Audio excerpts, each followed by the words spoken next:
aveugle, il n'y avait pas d'ouverture. L'anarchie italienne, voilà, on va simplement le voir. On l'a placé ici. On va le mettre en valeur. Très beau décor japonais. Je ne vous parlerai pas de cette table qui est ridiculement petite. Vous allez comprendre tout à l'heure. C'est une dizaine de tables de salon. Un mot sur les fauteuils, les sièges qui sont de chaque côté.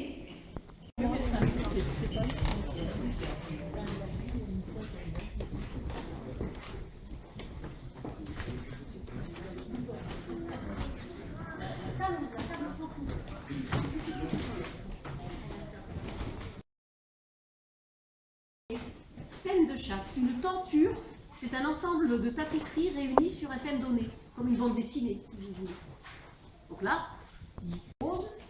C'est bien un repas, on est en train de faire chauffer sur les braises des plats et on est en train de monter des tables sur des tritons pour se restaurer après la chasse. Et alors, il y a deux perspectives de gaieté. Il y en a quelques-unes cachées dans les tapisseries, mais il ne pas forcément.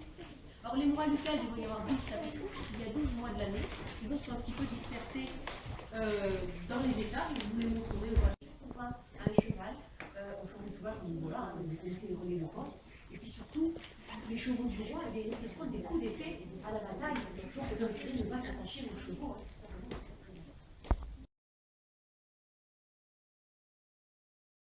Au Moyen-Âge, lorsque Gaston Phébus construit le château fort, c'est ici que se trouvaient les cuisines. Sur toute la surface du rez-de-chaussée, comme il n'y avait pas cet escalier, ça allait jusqu'au mur sud.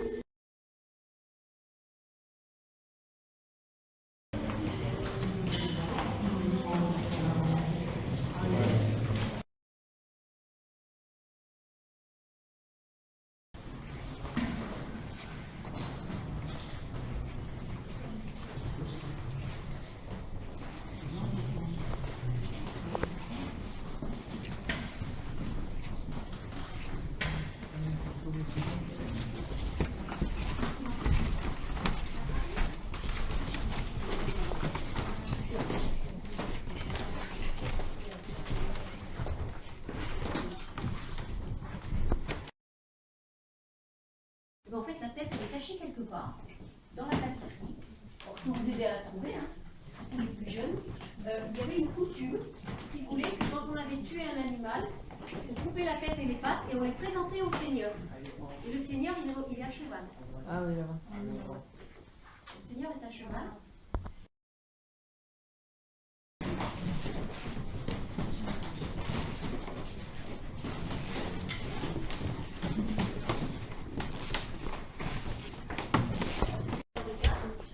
Henri d'André et Marguerite d'André, toujours les grands-parents, qui vont faire des travaux, embellir ce château.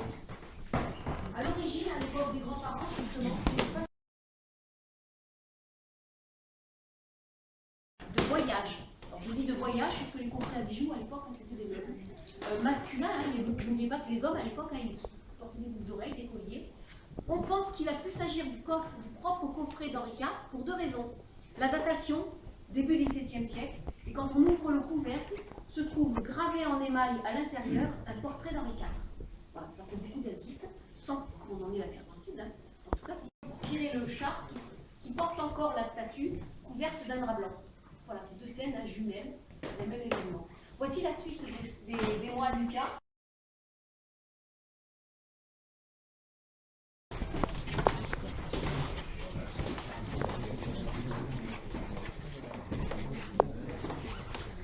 Vous remarquerez qu'on n'est plus du tout dans le style.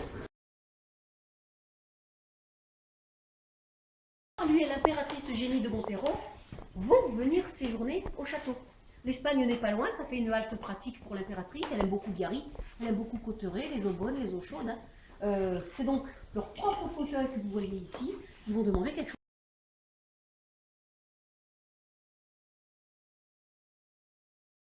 Voilà ce genre de plaisanterie qu'il s'amuse à faire à ses juges.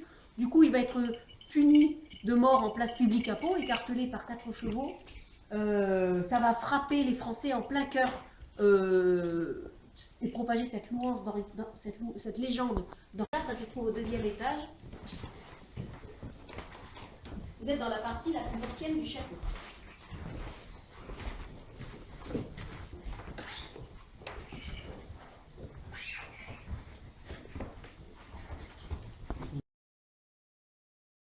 Renaissance pour faire une chambre pour Louis-Philippe au XIXe siècle. À part le lit et les tables de nuit, tout est du XVIe siècle. Le coffre, c'est d'origine, hein. Le coffre, le prie-dieu, les chaises cathèdres, sur les chaises coffres. Ça, c'est un peu plus tardif, c'est du XVIIe siècle. C'est Hollande qui s'agit d'elle, puisqu'elle montre l'église. Voilà, ce serait le sens un peu officiel de ce tableau. Le deuxième sens, un peu plus rigolo, on dit qu'il s'agit d'Henri IV caracolant ou revenant de la chasse. Alors, comme dit mes collègues, on voit que la chasse n'est pas terminée. Henri IV s'adresse à la dame et il lui demande un peu cavalièrement, Madame, comment faire pour entrer dans vos appartements?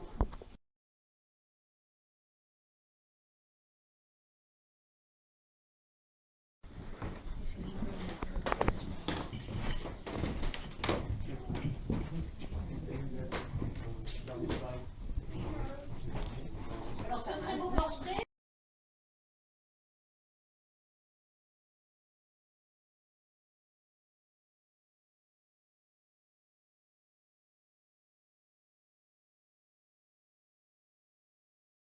Lorsqu'il était bébé, son grand-père l'a placé dans cette carapace, un peu par jeu, parce que ça se balance évidemment avec des coussins, hein, et un peu par superstition, parce que comme les tortues géantes peuvent vivre des centaines d'années, il s'est dit que comme ça, son petit-fils, il est très vieux. Bon, ça prend 7 ans, hein, vous pouvez juger si c'est vieux ou pas vieux. Alors vous remarquerez surtout que lorsqu'Henri IV monte à Paris, il a emmené beaucoup de choses. Il a emmené les tapisseries, il a emmené des meubles. La carapace est attestée hein, dans un catalogue de ses grands au maximum, mais on n'allait pas le faire dormir dans une carapace de tortue géante, son enfance quand même, il avait un beau berceau, le roi Béarnais. Mais un chroniqueur qui passait par là, il vient raconter cette histoire qui s'est propagée, et qu'Henri IV a certainement raconté avec humour à Paris. Si bien qu'après son assassinat, eh bien, vont se succéder, ça il s'y attendait pas, il ne savait pas que ça prend autant d'importance jusqu'à notre époque, excusez-moi, je ne sais pas si je fais oui bon. Voilà pourquoi elle est si importante. Le château de Pau repose sur la carapace, si je peux dire. C'est le cas de le dire. Voilà l'histoire.